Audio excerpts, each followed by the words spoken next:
संसद में सुरक्षा की चूक पर अब हर तरफ मंथन हो रहा है। जांच एजेंसियां साजिश का पूरा सच तलाशने में लगी है। विपक्षी दल सरकार पर हमले की तैयारी कर रहा है। इंडिया गठबंधन के नेताओं के साथ बैठक हो रही है।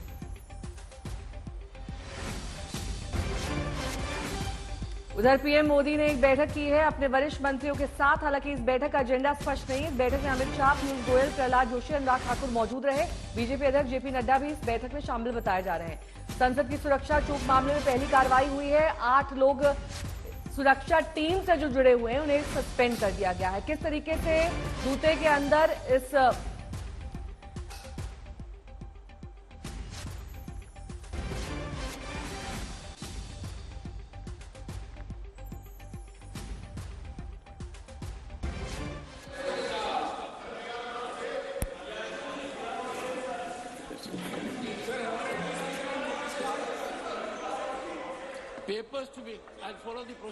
लोकसभा की कार्रवाई अब से कुछ ही देर बाद शुरू होगी। राज्यसभा की कार्रवाई शुरू हो चुकी है। स्पीकर जगदीप धनखड़ वहां पर मौजूद है। राज्यसभा की कार्रवाई में आज संसद की सुरक्षा चूक मामले का पर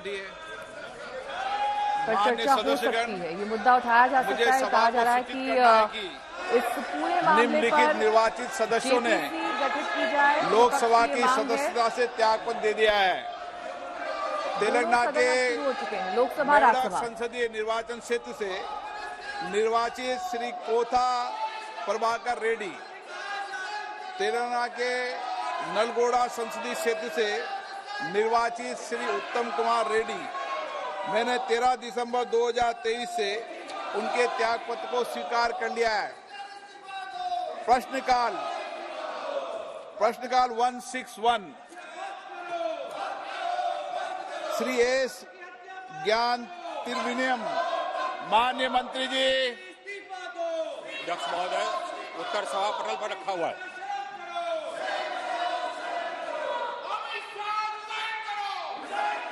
उत्तर सभा पटल पर रख दिया गया। श्री बालशौरी जी,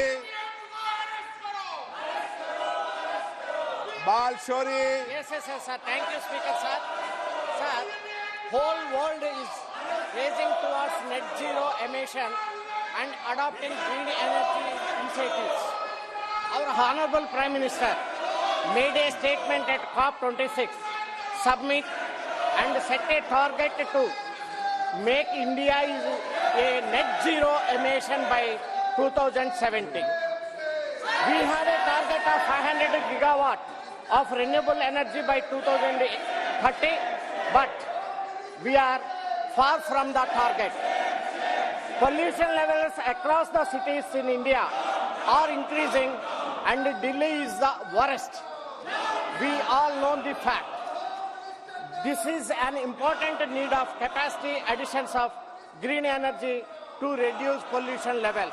Sir, my question is, apart from framing guidelines to the states for allotting of the unproductive land, has central government taken initiative to allot the barren land that belongs to central government? And for example, railways, defense and other PSUs have a huge land bank which can be utilized effectively. Will government propose to utilize these lands as well and allot it for the purpose of solar, wind, pump storages projects to produce renewable energy? Thank you, sir. Honorable Speaker, sir, contrary to what the honorable member thinks, we are well on our way to achieving our target. Our established capacity today is 186,000 megawatts of non-fossil fuel capacity, and I have another about 114,000 megawatts under construction. Apart from that, I have almost 55,000 megawatts under bid. So, एक minute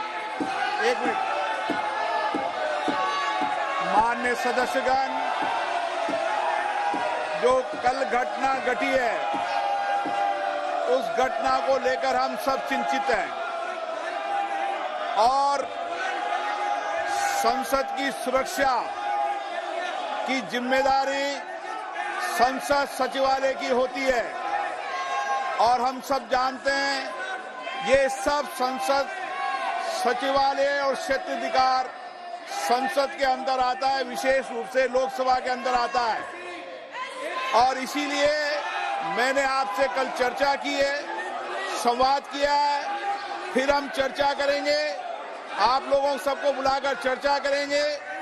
सारी सुरक्षा की जिम्मेदारी और क्षेत्राधिकार लोकसभा सचिवालय का है और इसीलिए लोकसभा सचिवालय फिर आपसे चर्चा करेगा। गलत तरीका है, आप जाकर सदन में बैठिए। नो नो, सरकार कभी भी लोकसभा सचिवालय में हस्तक्षेप नहीं कर सकती। नो, हम करने भी नहीं देंगे। नो, गलत। No. Question number 162 Shri Maluk Nagar ji. Question number 162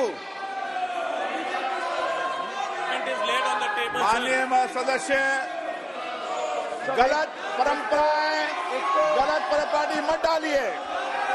अध्यक्ष जी, पहले भी ऐसी घटनाएं हुई है, उन सब घटनाओं पर भी चर्चा करेंगे। भविष्य में घटना न हो इसके लिए भी हम और आप बैठकर चर्चा करेंगे।